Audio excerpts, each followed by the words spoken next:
Oh iya Pak Vicky, kemarin Pak Vicky kan menghubungi saya, katanya ada permasalahan yang ingin dibicarakan dengan saya. Sebenarnya ada apa Pak? Iya ini saya sedikit punya permasalahan di kelas, Hmm. katakanlah curhat ini. Pada saat saya mengajar di kelas itu sepertinya suasananya agak sedikit kurang kurang apa ya, kurang hidup gitu suasananya. Berarti pasif ya? Iya. Suasananya Ini pasif pasif. sekali, anak-anak kayaknya kurang kurang apa nggak tahu. Hmm. Lalu pembelajaran yang selama ini Pak Vicky lakukan itu memangnya seperti apa Pak? Gambarannya? Ya, pembelajaran yang sudah saya terapkan sebelumnya sebelum saya bertemu dengan ibu, Hmm. seperti biasa sih Bu. Jadi saya masuk kelas, absen, kemudian Hmm. menyampaikan materi, ceramah gitu, seperti biasanya. Hmm. Kemudian ada papan tulis yang saya manfaatkan. Sedikit pernah saya juga untuk pada siswa menampilkan gambar-gambar atau video lah gitu, Hmm. biar nanti tidak terlalu monoton dan membosankan. Tapi ternyata masih masih kurang hidup gitu. Entah entah saya yang kurang kurang variatif atau siswa yang kurang termotivasi atau bagaimana, saya kurang tahu. Makanya saya minta waktu ibu untuk sedikit apa namanya ya, curhat ya. Gitu. Jadi Pak Vicky masih menggunakan ceramah seperti biasanya, tapi sudah ada inovasi sedikit ya Pak, Sedikit. disertai dengan video-video. Iya. Nah, dengan adanya video itu, respon siswa itu seperti apa Pak di kelas? Eh, Kalau saya bandingkan antara yang ceramah biasa dengan video tadi, sebetulnya ada sedikit perbedaan. Ya. Siswa kalau misal kita berikan ceramah pada saat saya mengajar gitu, ada yang fokus, ada yang mengantuk gitu, ada yang justru malah mohon maaf tidur gitu. Seperti di dongeng gitu. Tapi pada saat kita menggunakan media lain, video gitu, sebagian besar sih mereka memberikan video maksudnya. Jadi lebih fokus ya. Dia bisa lebih fokus. Jadi siswa mungkin lebih termotivasi gitu dengan adanya video tadi. Lebih menarik mungkin ya. Jadi responnya itu beragam ya Pak ya. Beragam. Ada yang fokus, ada yang ngantuk, bahkan ada juga yang Betul, tidur. iya. Tapi lebih baik dengan penggunaan video karena bisa menarik perhatian siswa. Jadi Betul. mungkin mengurangi siswa-siswa yang mengantuk atau bahkan tidur tadi ya Pak ya. Oke. Kalau menurut Pak Vicky sendiri, pembelajaran yang ideal itu seperti apa Pak? Menurut saya pembelajaran itu berarti pada saat ada guru menyampaikan materi, siswa mendengarkan fokus dari itu. Jadi tidak hanya mendengarkan saja, tapi ada interaksi. Jadi pada saat guru bertanya juga ada jawaban dari siswa yang menyambung dengan materi yang disampaikan. Intinya interaksi antara guru dan murid itu hidup. Kalau yang tadi saya sampaikan kan yang saya alami pasif gitu. Tapi saya ini interaksi itu hidup. Kemudian jika ada sesuatu yang belum dipahami oleh siswa, siswa antusias untuk bisa menanyakan atau bahkan menjawab materi-materi dari yang ditanyakan sama teman-teman lain. Itu menurut saya. Jadi kalau saya rangkum ini pembelajaran yang ideal menurut Pak Vicky itu pembelajaran yang di dalamnya timbul interaksi antara guru dan siswa sehingga suasana di kelas itu tidak pasif ya Pak. Semuanya terlibat aktif. Jadi kalau ada yang bingung ya siswanya bertanya kepada gurunya gitu pada lainnya. Kalau selama ini pembelajaran yang sudah dilakukan oleh Pak Vicky di kelas, yang tadi sudah digambarkan ya Pak, suasananya seperti apa. Kalau misalkan dibuat skala dari 1 sampai 10 misalnya ya Pak, selama ini kira-kira ada di skala berapa Pak? Dari 1 sampai 10. 1 sampai 10 ya. Mungkin kalau saya melihat skalanya masih antara 4 atau 5 Bu. 4 atau 5 ya, masih di skala 4 atau 5, berarti masih di tengah-tengah ya Pak ya, dari 1 sampai 10. Menurut Bapak dengan skala 4 atau 5 itu apakah pembelajaran yang dilakukan di kelas sudah dapat dikatakan baik atau belum? saya 4 sampai 5 masih belum perlu ditingkatkan. Ya perlu ditingkatkan. Menjadi berapa? Misalnya dari 4 atau 5 menjadi mungkin naik antara 7 atau 8 mungkin. jadi 7 Ini atau 8. sudah cukup baik mungkin ya kalau menurut saya. Iya. Jadi 7 atau 8 ya Bro. Dengan skala 7 atau 8 itu tadi kira-kira gambaran situasi pembelajarannya yang Bapak inginkan itu seperti apa? Gambarnya nanti mungkin akan kita terapkan sebuah metode pembelajaran yang berbeda dengan yang sebelumnya. Metode pembelajaran diferensiasi mungkin Bu, dengan penerapan ada apa namanya itu yang sosial emosional itu. Kompetensi sosial emosional. Diferensiasi dengan KSE ya Pak? Diferensiasi antara diferensiasi dan KSE. Dengan metode tadi diferensiasi dengan KSE, menurut Bapak nanti gambaran kelasnya seperti apa? Apakah nanti siswa jadi lebih antusias lagi atau seperti apa? Itu bisa Bapak sampaikan? Harapan saya dengan penerapan metode yang tadi, karena kita menerapkan sebuah apa namanya diferensiasi tadi, jadi kita bisa melihat sesuai dengan kapasitas kemampuan peserta didik. Tidak fokus ke salah satu siswa, tapi dengan mapping yang tadi bisa kita lebih fokus ke masing-masingnya lebih banyak. Kemudian yang kasih tadi ada contohnya ada pelatihan manajemen kepemimpinan untuk masing-masing individu, jadi bisa mengorganisir dirinya sendiri dan juga mungkin teman-temannya ada untuk kelompok. Mungkin sedikit gambarnya seperti itu. Jadi di pembelajaran dengan diferensiasi disertai dengan KSE di situ nanti bisa melihat bagaimana keterampilan siswa ketika dia menjadi seorang pemimpin. Iya betul, maksudnya seperti itu. Nah, kira-kira untuk menilai pembelajarannya Bapak, apakah terutama tadi untuk menilai sikap siswa ya Pak, keterampilan di sosial emosionalnya, nanti Bapak akan menggunakan penilaian yang seperti apa? Mungkin yang bisa diterapkan dengan penilaian sikap mungkin ya. Jadi nanti ada sebuah apa namanya instrumen di rencana pembelajaran nantinya, yang mana instrumennya bisa kita apa namanya gunakan untuk menilai tadi kepemimpinannya si peserta didik dalam mengelola kelasnya atau mengelola dirinya sendiri. Kemudian kebutuhannya yang tadi kita sudah terapkan di diferensiasi juga bisa kita lihat berdasarkan penilaian sikap yang tadi. Jadi dengan menggunakan penilaian sikap ya Pak, untuk mengamati keterampilan sosial emosional. Kira-kira untuk pembelajaran nantinya dengan menggunakan metode diferensiasi dan KSE, siapa yang dapat membantu untuk implementasinya? Kebetulan di SMK ada rekan yang sudah lulus guru penggerak kemarin, yang mana materi diferensiasi dan KSE ini disampaikan di program itu. Mungkin dari beliau bisa saya minta infonya atau bahkan minta bimbingannya dengan penerapan di kelas seperti apa baiknya gitu. Jadi ada rekan yang sudah lulus pendidikan guru penggerak. Dari rekan tersebut kira-kira apa hal yang Bapak harapkan nantinya? Seperti yang tadi saya sampaikan, beliau sudah mendapatkan materi.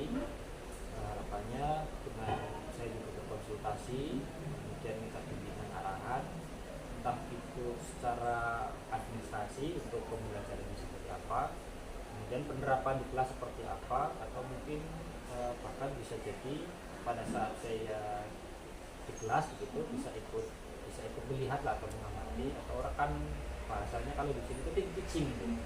Kalau di produktif ada tim teachingnya ya. Jadi mungkin beliau bisa kita minta untuk tim pada saat mengajar. Luar biasa sekali Pak Vicky rencana pembelajarannya nanti ya. Jadi harapannya dari rekan itu bisa melihat contoh administrasinya untuk pembelajaran diferensiasi seperti apa gitu ya Pak. Lalu melakukan tim teaching supaya Pak Vicky bisa tahu oh gambaran implementasi pembelajaran diferensiasi ternyata seperti ini gitu ya Pak. Kira-kira untuk rencananya ini akan dimulai kapan Pak? Jadi ini kebetulan hari Senin nih.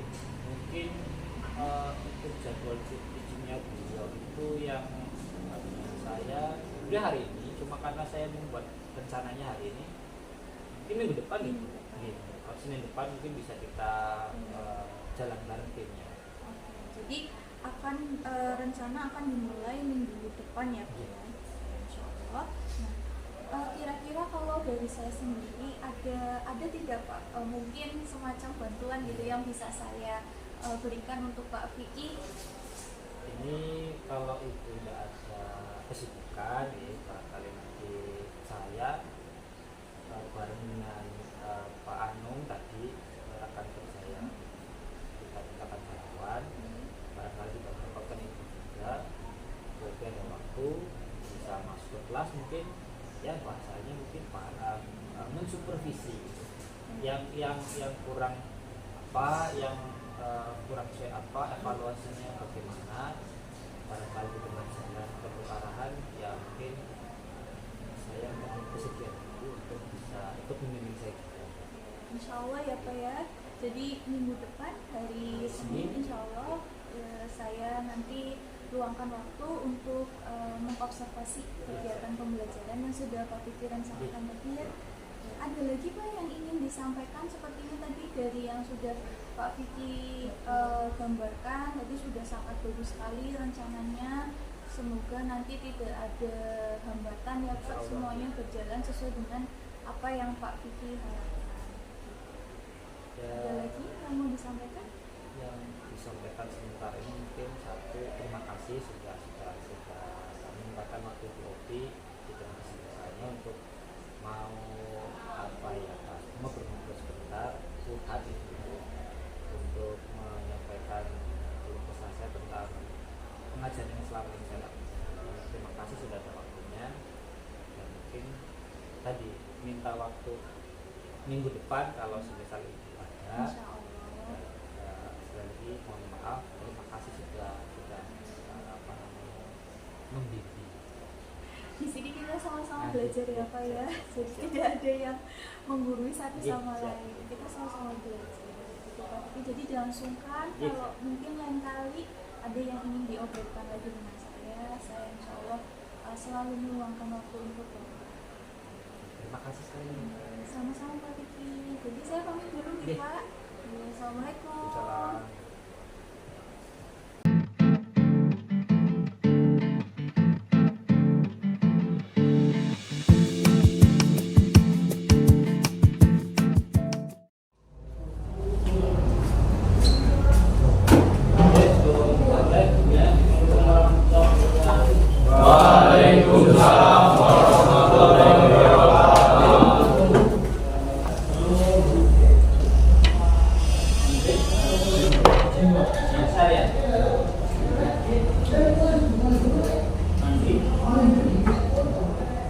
Hari ini kita mau belajar apa?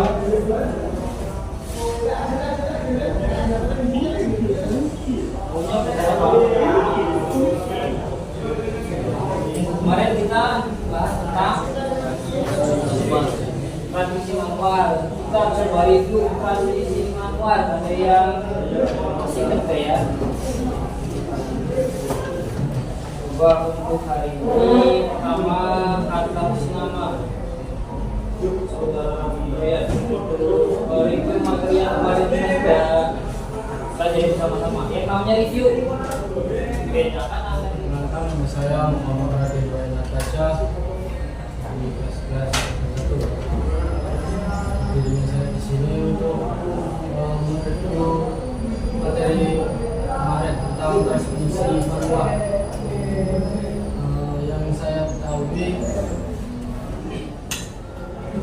selanjutnya kita coba masuk ke kopling. Ada video yang kemarin kita juga dengar sama, masih saling berkaitan. Yang kemarin tentang transmisi, yang kedua tentang kopling. Ini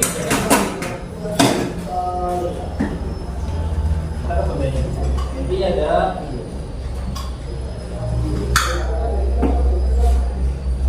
bentuknya seperti ini. Nah dari video ini silakan nanti kenapa dibuat fokus, karena untuk yang transmisi kemarin timbang kopling harus lebih fokus yang kopling. Nah sebelum kita bahas kopling, sudah pernah ada yang dengar tidak sih istilah kopling atau kelas? Kelas atau kopling pernah dengar? Fungsinya buat apa? Jadi makanya sebelum kita melanjutkan, yang merasa kurang fit atau merasa kurang asupan energi, cuci muka dulu. Silahkan cuci muka dulu sebelum kita beranjak ke yang lebih menyeramkan, yang lebih fokus. Silahkan cuci muka dulu boleh. Yang merasa kurang, barangkali mau olahraga dulu boleh. Ada lapangan basket. Sudah siap untuk kita lanjutkan? Silakan berdiri dulu. Kalian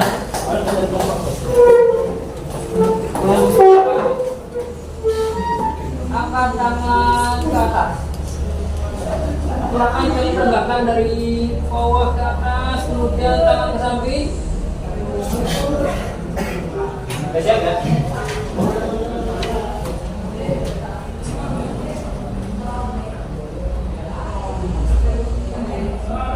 Sensornya akan berputar. Semakin kita tinggikan putaran gasnya, maka ini juga akan semakin kencang berputar. Nah, kelanjutannya bagaimana? Jadi pada motor yang kita sedang bongkar ini adalah motor tipe BB, yang mana kopling yang diaplikasikan di sini adalah kopling dengan tipe semi otomatis ya. Kami juga menyebutnya kopling otomatis atau kopling sentrifugal. Nah, kita mau memperjelas di sini bagaimana cara terhubungnya ataupun terputusnya di bagian kopling otomatis ini. Nah, jadi kita akan tunjukkan ketika mesin dinyalakan maka poros ini berputar. Nah, ini akan dipasang seperti ini. Pada kondisi ini antara poros engkol dengan mangkok kopling ini tidak terjadi hubungan ya, terpisah ya. Artinya bisa saling berputar sendiri. Artinya saya hidupin pun ini mangkok akan ikut berputar. Jadi seperti tadi yang kita maksud dengan bagian ada satu, ada berapa gas? Ada tiga. Jadi ada tiga kan pas. Tadi yang namanya tadi kan?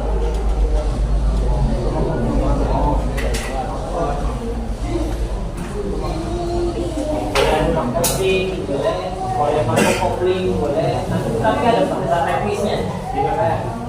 Kalau misal ada pertanyaan-pertanyaan pada saat di jobsit itu pakainya bahasa teknis dengan masuk kopling agak sedikit kurang nyaman ya di kata pertama.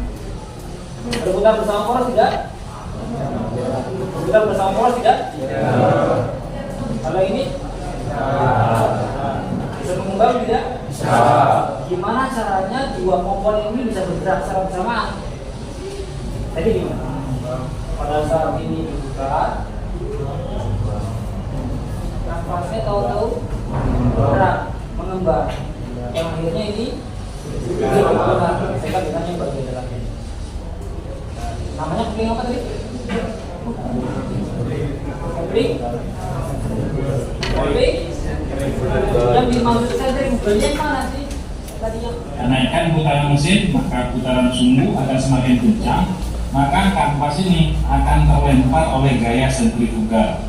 Nah, penjelasan ini kurang lebih sama dengan yang kami lakukan pada motor Matic kemarin ya. Jadi kita sudah bisa pahami nih, ambil kesimpulan bahwa proses tersambungnya putaran kurang lebih sama seperti yang kita kemarin. Kemudian ini biasanya ini masih digunakan terus. Ini rumah kopling atau housing clutch. Menyatunya dengan center cross. Ya, jadi ada dua bagian. Nah, kita balik sampai sini. Untuk yang di kopling apa namanya? kopling basah, kopling mekanis. Ada yang masih belum benar? Bahwasanya kopling sebenarnya ada dua. Sama kayak tadi, ada dua bagian. Bagian dalam tanpa koplingnya, bagian luar, ini mangkoknya atau mangkok. Ini juga sama. Ada mangkoknya atau rumahnya, ada center clutch-nya. Clutch itu jadi gimana? Clutch bukan? Clutch. Clutch center. Nanti ada nama SST, yang special service itu namanya clutch center holder. Artinya pemegang untuk dia bisa menahan koplingnya biar tidak muter. Untuk yang di kopling sebelah kiri, kopling sentrifugal dan kopling mekanis. Yang berputar bersama poros yang mana? Untuk kopling sentrifugal tadi, yang berputar bersama poros sentrifugal gasnya sama koplingnya. Yang tidak berputar bersama poros pada saat dia berputar, dia itu kembali ke sini. Pada saat dia berputar akan memutar rumah koplingnya. Setelah ini berputar, ketemu produk. Ini masalah ini ya. Ada dalam sama ini. Setelah itu berputar, nah di sini. Yang itu berputar siapa berarti? Ada skill untuk kopling mekanis, kopling basah yang itu berputar bersama dengan ini siapa?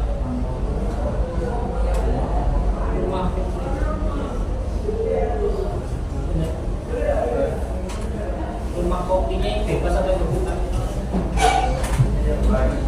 Yang bebas. Kemudian yang itu berputar bersama poros ya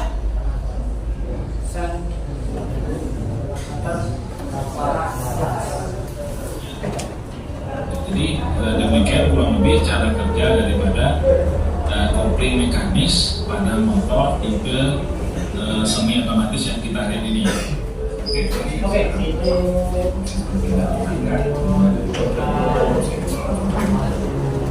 cara kerja, cara operasi, mekanisme kopling. Yang mana kopling tersebut tadi digunakan untuk memutus dan menyambungkan tenaga yang berasal dari poros engkol. Setelah dari kopling, tenaga dari poros engkol itu dikonversi di transmisi. Mau diperbesar bisa, mau diperkecil bisa. Setelah dari sini transmisi diteruskan ke roda belakang melalui rantai penggerak roda atau sprocket gear yang ada rantainya. Sampai sini ada pertanyaan, silakan. Kalau tidak ada yang tanya, saya yang nanya. Ada yang tanya, jadi saya akan menanyakan sesuatu kepada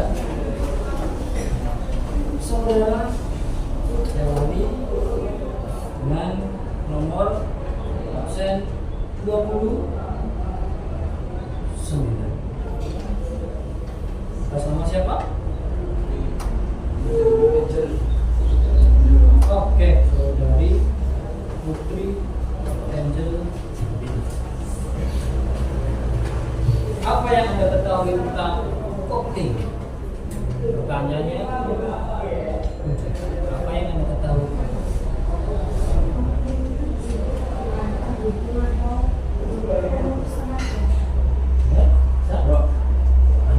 Coba suaranya lebih keras lagi. Kopling adalah penghubung atau pemutus tenaga. Tenaganya dari mana? Dari poros engkol. Memutuskan dan menghubungkan tenaga dari poros engkol akan diteruskan ke transmisi. Dari transmisi ke roda apa? Roda belakang. Sampai sini jelas ya. Fungsinya kopling itu memutuskan dan menghubungkan. Jelas? Ya, sebelum pulang saya minta bisa ada 2 orang untuk sebentar. Tadi kita sebelum dapat materi ini gimana? Sudah dapat materi ini berupa video dan penjelasan melalui komponen. Apa yang sudah kita dapatkan sebelum sudah apa yang kita dapatkan? Manfaatnya apa?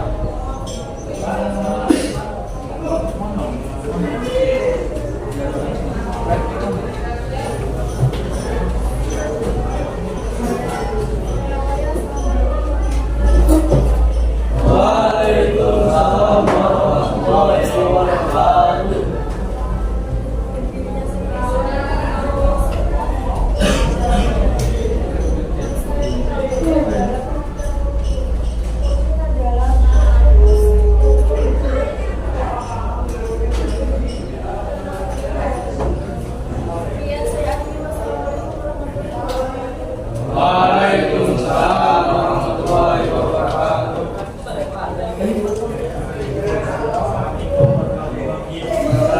Waalaikumsalam warahmatullahi wabarakatuh.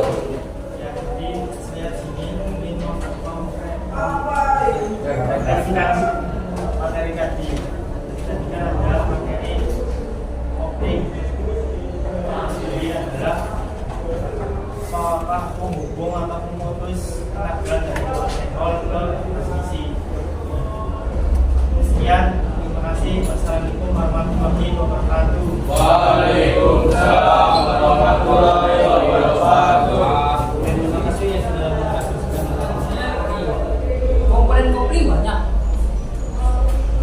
Komponen transmisi lumayan. Bukan banyak komponen tapi cara kerjanya lumayan. Tambah kopling dalam satu rangkaian sasis dan pemindahan tenaga. Nah, di pemindahan tenaga ini tadi di awal saya bilang harus fokus. Kalau udah fokus, tapi dalam satu nanti yang di belakang itu ketinggalan. Misalnya satunya harus paham dulu. Satu, dua paham, nanti disuruh tinggal pelan-pelan. Ini nyamanya depan. Kita nyoba dari tengah dulu, dari transmisi dulu. Walaupun nanti nantinya ke roda, kita ambil tengah-tengahnya dulu transmisi. Lalu ke belakang kopling. Karena di antara itu ya untuk menggerak roda belakang. Kita nggak ke mesin karena bukan ranahnya. Engine ada sendiri.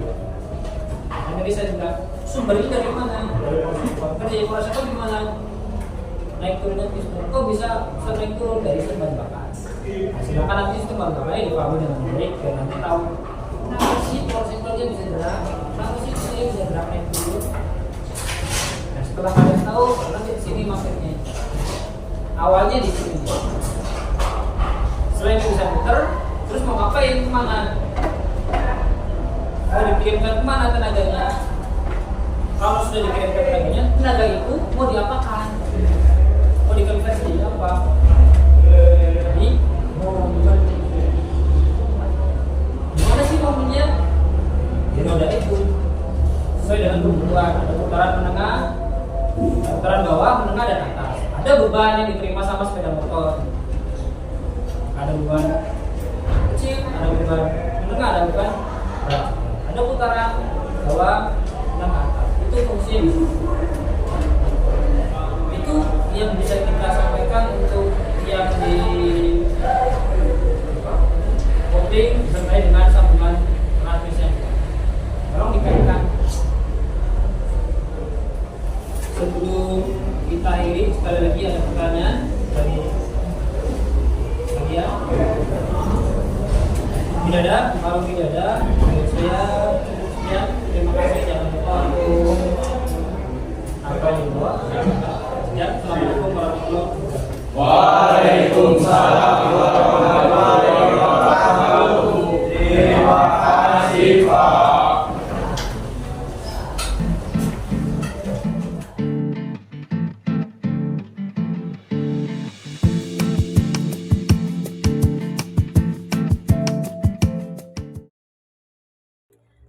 Assalamualaikum Pak Vicky. Waalaikumsalam warahmatullahi wabarakatuh, Bu. Bagaimana kabarnya Pak? Alhamdulillah baik, Bu. Ibu, Alhamdulillah. apa nih? Agak kurang sehat. Makasih, Bu. Terima kasih Pak Vicky. Kita kan kemarin sudah melakukan kesepakatan ya bahwa hari ini kita akan melakukan percakapan pasca observasi. Jadi sebelumnya kita kan sudah melakukan percakapan praobservasi dan juga observasi praktek pembelajaran di kelas. Gitu. Nah, pertama, saya akan menyampaikan dulu beberapa catatan yang sudah saya buat berdasarkan hasil observasi kemarin. Itu ya Pak ya. Oke, saya sampaikan dulu bahwa dari hasil observasi yang sudah dilakukan kemarin, Pak Vicky menerapkan strategi pembelajaran berdiferensiasi berbasis KSE. Dan saya menilai bahwa strategi tersebut sudah cukup efektif Pak bagi siswa. Kemudian dari percakapan praobservasi, Pak Vicky itu menyampaikan bahwa salah satu tujuan yang ingin Pak Vicky kembangkan itu adalah melatih kemampuan public speaking siswa. Nah, itu nampak ketika ada beberapa siswa yang maju mendemonstrasikan komponen dan cara kerja unit transmisi sepeda motor. Jadi secara keseluruhan saya menilai bahwa praktek pembelajaran yang Pak Vicky lakukan sudah cukup berhasil dan efektif untuk siswa. Nah, kemudian Pak Vicky untuk percakapan pasca observasi hari ini itu tujuannya adalah untuk melakukan refleksi berkaitan dengan apa yang sudah Pak Vicky lakukan,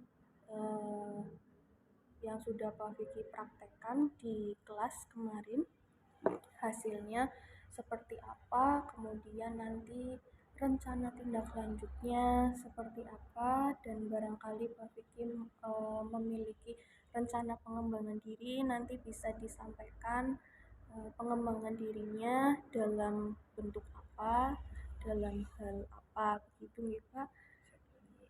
Bisa saya mulai Pak pertanyaannya? Oke. Terima kasih. Pertama saya ingin menanyakan perasaan Pak Vicky bagaimana setelah melakukan praktek pembelajaran kemarin? Pembelajaran kemarin termasuk hal yang baru khususnya buat saya ya. Kalau strategi pembelajaran pada umumnya mungkin terkesan biasa. Cuma untuk yang kemarin pembelajaran diferensiasi KSE hal baru untuk saya khususnya karena satu baru tahu nih, kemudian secara teknis baru diterapkan juga, walaupun mungkin sudah pernah diterapkan tapi nggak ngeh. Cuma karena sudah pernah mendengar cerita bahwasanya ada teknik penyampaian materi atau teknik mengajar yang lain dengan cara seperti ini, itu hal baru. Pastinya menyenangkan. Kemudian selain menyenangkan mungkin agak sedikit lebih ramuannya agak sedikit lebih sulit sebenarnya karena harus memahami karakter siswa lebih baik lagi dan tingkat kesulitannya juga mungkin lebih sulit ketimbang yang lain buat saya khususnya seperti itu. Jadi ini merupakan pengalaman baru bagi Pak Vicky ya dalam menerapkan pembelajaran diferensiasi. Lalu adakah hal-hal baik yang sudah Pak Vicky lakukan kemarin? Nah, hal baiknya pastinya karena ada hal baru saya coba versi saya itu hal yang baik buat saya. Kemudian berdiferensiasi artinya membedakan, bukan membedakan siswa tapi dengan pembelajaran yang berbeda, yang mana agar tujuannya itu siswa paham semua dengan cara yang berbeda. Kemudian ada KSE yang mana kompetensi sosial emosional, jadi ada hal di luar kegiatan pembelajaran materi khususnya melatih siswa untuk entah berorganisasi, kemudian berdiskusi, kemudian hal lain yang terkait di luar materi pembelajaran. Banyak, salah satunya tadi. Jadi ada cukup banyak hal baik yang sudah dilakukan, diantaranya adalah melatih kepemimpinan murid ya Iya, Pak, betul. melalui pembelajaran sosial emosional yang tercakup di dalam strategi pembelajaran kemarin. Kalau hal-hal yang perlu ditingkatkan kiranya apa Pak? Ada atau tidak? Ada beberapa hal yang perlu kita tingkatkan pada saat pelaksanaan pembelajaran dengan diferensiasi itu. Di situ kita mungkin terkesan susah melaksanakannya, tapi sedikit demi sedikit saya memahami bahwa saya di situ ada mapping gitu, pemetaan siswa mana yang sudah paham, mana yang belum paham atau yang setengah paham. Kemudian cara belajarnya siswa itu seperti apa sih yang menurut mereka sukai. Kemudian eh, kapan materi tersebut dapat difahami oleh siswa. Kan tidak semua siswa itu bisa belajar dengan cepat atau pahamnya cepat. Ya. Jadi mappingnya kita seperti itu. Jadi hal yang perlu ditingkatkan ya tadi kemampuan kita untuk mapping siswa. Nah, dengan adanya seperti itu di akhir nanti akan ada kegiatan apa bahasanya ya pengelompokan siswa lah begitu. Ya, pembelajaran yang sesuai dengan kebutuhan Betul, siswa sesuai dengan gitu ya. kebutuhan siswa. Oke, jadi memang penting sekali ya Pak kemampuan kita sebagai guru untuk memahami kebutuhan belajar murid itu seperti apa. Oke, kemudian Pak, untuk tujuan pembelajaran kemarin, apakah sudah tercapai Pak? Untuk tujuan pembelajarannya adalah mencoba untuk memahamkan siswa terkait dengan komponen-komponen khususnya di materi transmisi gitu. Transmisi sepeda motor. Transmisi ada dua, manual dan otomatis. Yang kemarin kita sampaikan transmisi manual. Dari yang saya amati, siswa sudah bisa memahami materi yang saya sampaikan. Pada saat sesi tanya jawab katakanlah gitu, ada beberapa siswa yang kita tanya dan bisa memahami. Jadi saya simpulkan tujuan materi yang saya sampaikan ya tersampaikan. Alhamdulillah, berarti sudah tercapai ya. Lalu bagaimana Pak Vicky menilai bahwa tujuan pembelajaran tersebut benar-benar sudah tercapai?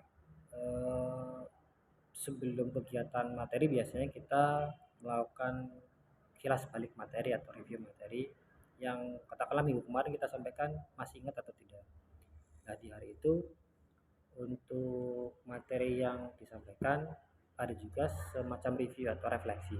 Jadi sebelum disampaikan materinya kira-kira apa yang diketahui. Kemudian setelah mendapatkan materi dengan berbagai cara diferensiasi tadi, tingkat pemahamannya seberapa. Dari situ kita bisa menyimpulkan oh siswa paham, oh siswa belum paham. Walaupun mungkin dari materi yang disampaikan itu atau strategi yang disampaikan itu mungkin belum 100% ya. Tapi saya menilai dari refleksi pembelajaran yang kita terapkan ya siswa dapat memahami. Jadi refleksi itu sebagai cara untuk mengetahui Sejauh mana tingkat pemahaman siswa. Oke, jadi dengan melakukan refleksi pembelajaran ya, siswa jadi bisa dinilai bagaimana pemahaman mereka terkait dengan materi yang dipelajari. Kemudian Pak, dari strategi pembelajaran yang sudah Pak Vicky terapkan kemarin di kelas, hasil atau dampaknya terhadap siswa itu bagaimana? Bisa diceritakan? Dampaknya beberapa bisa kita ceritakan. Salah satunya karena tadi ya kita mencoba untuk mengelompokkan siswa diskusi. Jadi materi yang kita sampaikan mungkin ada yang belum diketahui siswa, silakan kita bebaskan siswa untuk mencari baik secara mandiri atau berkelompok. Sumbernya banyak, baik secara digital atau non digital. Buku banyak, kemudian yang digital YouTube, Google banyak. Jadi salah satu yang kita peroleh siswa secara IT dapat. Kemudian tadi karena ada KSE, siswa bisa berkelompok, berdiskusi, kepemimpinan dapat. Kemudian karena ada kegiatan menyampaikan materi depan umum atau presentasi begitu, public speaking mereka datang. Dan cara analisa mungkin ya, kemampuan analisa siswa SMK kan diperlukan ya. Sebelum nanti ada hard skill atau kemampuan kompetensi prakteknya. Jadi secara yang saya amati itu beberapa hal yang bisa didapatkan. Oke, jadi nampak pada hasil pembelajaran yang sudah Pak Vicky lakukan, siswa itu cukup bisa berlatih terkait dengan kompetensi sosial emosionalnya yang pertama, kemudian ada kemampuan public speaking dan analisis. Ya, Pak ya. Dari hasil yang sudah nampak tersebut, kira-kira untuk rencana tindak lanjutnya seperti apa, Pak? Rencana tindak lanjut dari beberapa yang siswa yang tampil tadi, kan nggak semuanya paham nih. Ada evaluasi baik itu secara lisan atau non lisan. Nanti praktek juga ada. Kita ada program semacam pengulangan materi atau remedial gitu. Remedialnya hampir sama mungkin dengan yang di kelas, dalam artian silakan siswa atau murid itu mencari tahu kembali, bahkan nanti diminta untuk membuat katakanlah video tutorial begitu seperti yang di YouTube dan lain sebagainya dengan materi yang sama seperti tadi. Kemudian ada pengayaan, dalam artian siswa yang sudah paham nanti kita berikan kebebasan untuk lebih tahu lagi. Kalau yang materi sebelumnya mungkin hanya terkait dengan komponen, pemeriksaan dan sebagainya, belum sampai ke pembongkaran komponen. Jadi kalau sudah tingkatnya lanjut, advance gitu, jadi siswa kita perbolehkan bahasa tekniknya overhaul gitu. Jadi siswa silakan overhaul atau bongkar mesin secara keseluruhan. Kemudian nanti menggunakan alat ukur komponen tersebut. Setelah selesai pengukuran, siswa diminta untuk merakit kembali komponen transmisi yang sudah dibongkar. Begitu. Itu yang untuk program pengayaannya. Oke. Oke, jadi nanti ada semacam remedial dan pengayaan yang mana untuk kedua rencana ini nanti akan dilakukan sesuai dengan minat siswa ya Pak ya, sesuai dengan tingkat penguasaan mereka terhadap materi seperti apa. Luar biasa Pak Vicky. Terima kasih. Oke, kalau untuk rencana pengembangan diri yang akan Pak Vicky lakukan, ada atau tidak Pak? Oke, rencana pengembangan diri karena kita masuk ke apa ya bahasanya golongan produktif ya. Kalau guru kan ada normatif, adaptif, produktif di SMK. Kita yang guru produktif itu hampir seperti anak SMK. Jadi ada program magang. Kalau siswa SMK programnya namanya praktek kerja industri, dulu namanya PKL, praktek kerja lapangan. Kalau SMK siswanya PKL atau prakterin selama kurang lebih 3-6 bulan untuk kurikulum yang baru ini. Guru pun sama, magang di dunia industri mitra gitu, kurang lebih selama 3 bulan, yang mana kalau siswa SMK itu cenderung ke bongkar pasangnya gitu, atau perawatan perbaikannya kalau di kita. Kalau untuk gurunya khususnya itu bongkar pasangnya masih, perawatannya masih, mungkin ada teknik-teknik khusus gitu, atau alat-alat khusus. Tapi selain itu ada manajemen, contohnya manajemen bengkel. Jadi karena kita ranahnya di teknik sepeda motor, jadi perawatan sepeda motor manajemennya seperti apa? Nah, nanti kita kerjasama dengan industri mitra dengan periode waktu tertentu, mungkin sekitar 3 bulanan lah, kurang lebih pengembangan dirinya seperti itu. Dari kegiatan magang itu tadi, kira-kira dampaknya terhadap siswa itu seperti apa sih Pak, kalau boleh tahu? Dampak magang ya? Iya, Karena kalau guru produktif itu melakukan magang misalkan di industri ya, kemudian mungkin nanti di tempat industrinya itu kan si gurunya itu nanti akan kayak menambah wawasan gitu ya, wawasan baru. Nah kemudian ada atau tidak Pak nanti dampaknya terhadap siswa Ke di siswa sekolah? ada dampaknya, dalam artian memang tidak secara langsung gitu, tapi kita contohnya dari wawasan yang kita dapatkan dari industri, kemudian kita menyusun sebuah program servis katakan lagi, atau entah servis bulanan atau mingguan atau bahkan harian, yang mana nanti yang berperan siswa. Kita mendapatkan wawasan tentang manajemennya, entah manajemen untuk pengelolaan strukturnya, kemudian bahkan sampai nanti ke keuangan, pengolahannya seperti apa. Jadi nanti siswa yang berperan, kita sampaikan materi yang sudah kita dapatkan dari industri, siswa berperan aktif, kemudian siswa juga menjalin kerjasama dengan industri, katakanlah dengan adanya program servis nih. Si siswa itu diminta untuk menyusun program mandiri. Jadi satu kelas diminta untuk mandiri terjun untuk melakukan program. Nanti kita hanya backup saja, kita ngawasi dari belakang. Mulai dari penyusunan proposal, kemudian pengajuan ke industri, pelaksanaan, evaluasi, atau bahkan pembukuan sampai nanti membuat laporan. Katakanlah kalau anak kuliah kan skripsi atau D3 TA. Kita terapkan siswa itu membuat TA gitu. Tugas akhir untuk siswa tapi di kelas 3 dengan pelaksanaan katakanlah dari servis kunjung, laporannya seperti apa secara individu ada, secara kelompok ada, karena tadi proposal itu kan bentuknya kelompok diajukan ke jurusan, kemudian nanti ada laporan kolektifnya satu kelas tadi, laporan pertanggungjawaban pelaksanaan program, kemudian nanti ada TA-nya itu dia berperan sebagai apa, karena tadi wawasan dari industri sudah didapatkan dari oleh si guru, disampaikan ke siswa, role play-nya seperti apa. Nah, TA itu yang dapat kita jadikan sebagai penilaian akhir, bahwasanya kelas 1, 2, 3, kelas 3 sudah selesai nih di TA. Nah, itu yang mungkin hal yang sangat amat perlu kita upgrade lagi lah yang dapat dari magang tadi. Jadi tetap muaranya adalah untuk memenuhi kebutuhan belajar siswa, murid ya. Bisa dijadikan sebagai program yang sangat bermanfaat bagi murid untuk melatih kepemimpinannya.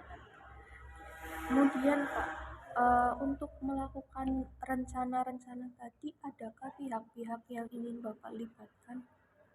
Pihak yang terlibat ada beberapa, karena di produktif atau jurusan itu kan ada katakanlah ketua jurusan atau kepala paket keahlian.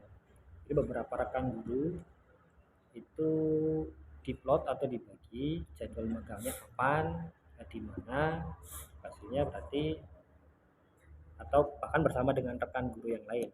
Jadi selain rekan guru mitra di jurusan, salah satu yang kita mintakan izin adalah dari kepala jurusan atau ketua paket keahlian.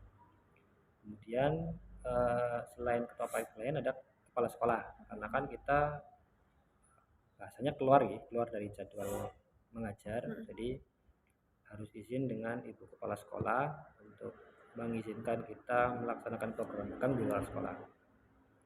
Karena kita program magangnya di luar sekolah atau di industri, berarti ada pihak industri mitra yang kita mintakan izin, baik dari waktunya, kemudian periodenya berapa lama, materi yang kita butuhkan apa.